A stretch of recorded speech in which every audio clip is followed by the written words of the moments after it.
Hi everyone, welcome back. On behalf of the team here at Sahara Reporters, we'd like to touch upon a few different issues within the youth community in Nigeria that stem from unemployment to the lack of educational resources. So today, my panelists here, I have Adebola as well as Muhammed. So before we start, I just wanted to ask you guys, what did you think of the inauguration? Well, I think it was a great event for Africa in general. You know, the fact that, you know, President Buhari is, you know, has, you know, become a part of, you know, the government after, you know, trying year after year, right. You know, like, you know, and he's finally gotten it. He never, like, you know, he never took power away. It was a great inauguration, and it was a momentous day for Nigeria. So I agree. And Adebola, the focus of this segment is on the youth. So what do you think the government in Nigeria should do about the state of the youth? I think before I get to that, I was just going to say, for the inauguration, personally, I think just the vibe of the people, like social media, the youth is so involved. Everyone is posting photos. Everyone is, you know, really excited. So for me, I think that's probably one of the most iconic parts of the inauguration. Coming back to the youth perspective, I think one of the issues that I would expect the Buhari government to really work on would be unemployment. The rate of unemployment in Nigeria is really alarming.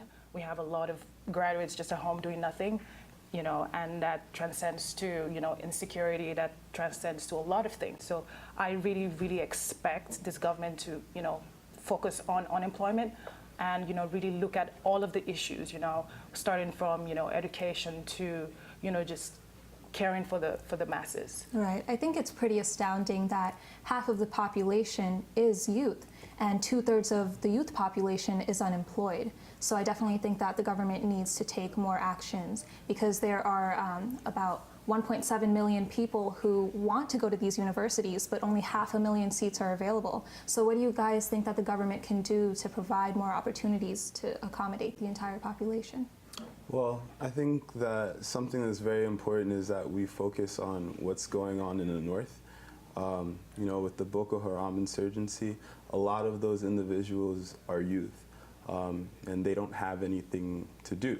They don't really have anything to do. So when someone comes with them with a wad of cash saying, hey, do this for me, it's gonna happen. Right. So the way that we stop them is by, you know, getting them involved in the community, making them, you know, a part of the community. So, like, you know, there's been a lot of talk about the agricultural sector and like how much, you know, Nigeria really wants to invest in the agricultural sector. So get those people, get those kids, you know, out in the field so that they can feel like they're doing something, feel like they're, you know, making an actual difference.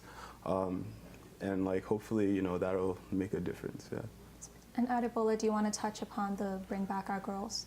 Oh yeah, definitely. I think this should be definitely one of the top things that this government should focus on. I was very happy when, you know, Buhari announced that the military is going to be moving to Maiduguri. He just got, like, inaugurated today, and it's, like, you know, hitting the ground running already. So I am very happy about that. That's definitely a good sign. Instead of having people just like sitting in Abuja and, you know, relaxing and all that, they have them, you know, in the forefront of the war, and, you know, it just gives that sense of, you know, we have to do something. So I'm very happy about that. Yeah, I agree. Like moving the military base from Abuja to Maiduguri is like kind of a common sense move. Like I can't believe President Jonathan didn't think about that. Like why did it take another leader to, like, you know, make this common sense decision? You'd think it'd be done by now, right? Yeah, so it's really great. You know, he said this in his inauguration speech, so it's really great that he, you know, made that decision. Yeah. Now, if we're speaking about the girls specifically, not necessarily the ones who were kidnapped, but generally the female youth in Nigeria, do you think that they're put at a disadvantage, and if so, how?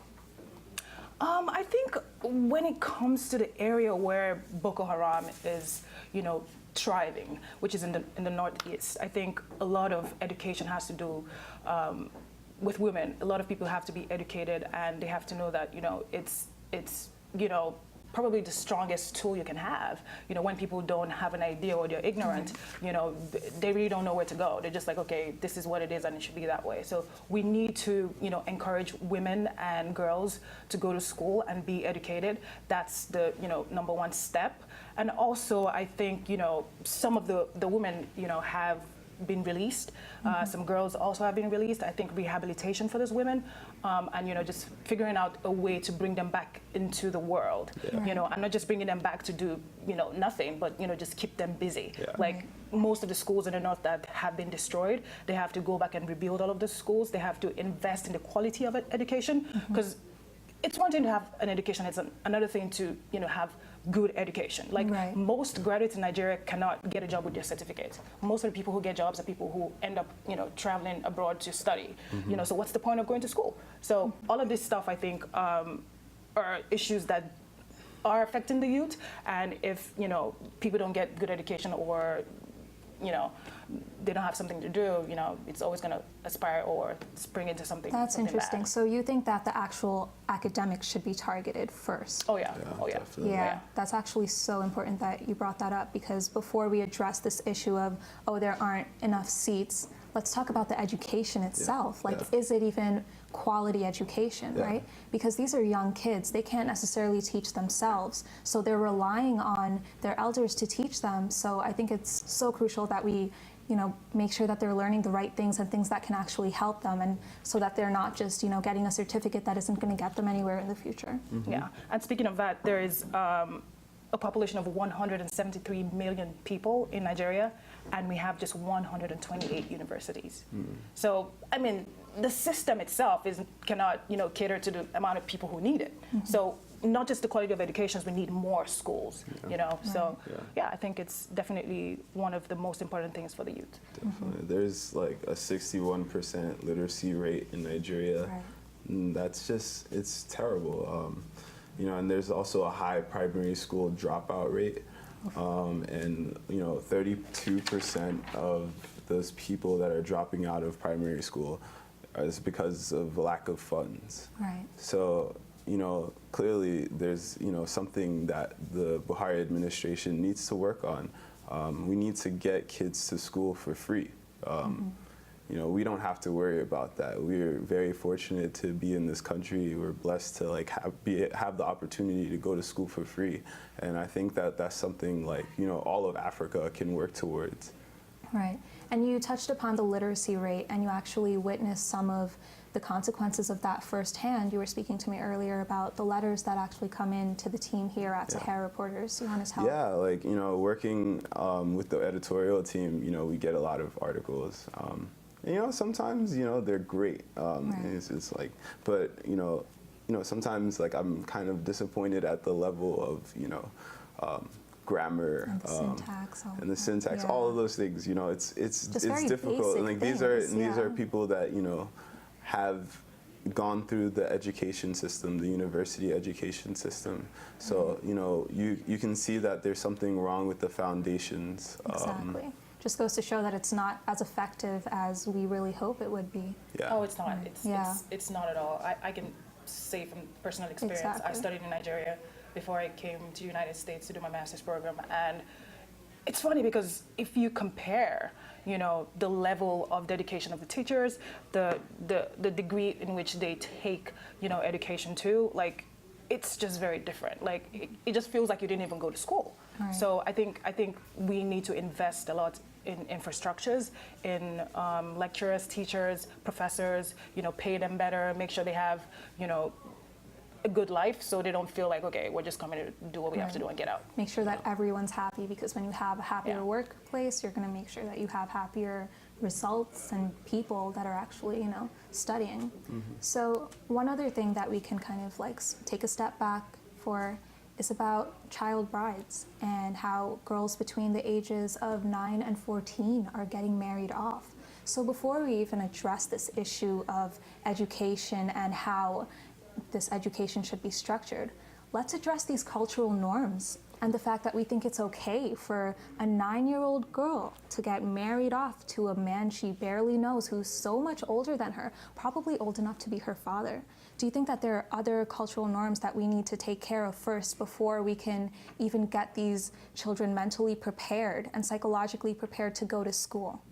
I think the issue definitely starts from the home. Most people already have that culture in some parts of Nigeria that, a girl should get married. She doesn't really, contribute that much. She's going to be married up to somebody else and whatnot. So people need to change that mindset of, a woman can't really contribute. Like Absolutely. Once people have their mindset that, a woman can be just as good as a man, maybe things might start to get better. And aside from that, it still comes down to education. Like most people just think it's okay. Like they don't know. They don't know any better. That's right. Like you're just like, okay, this is what it is. So, Exactly.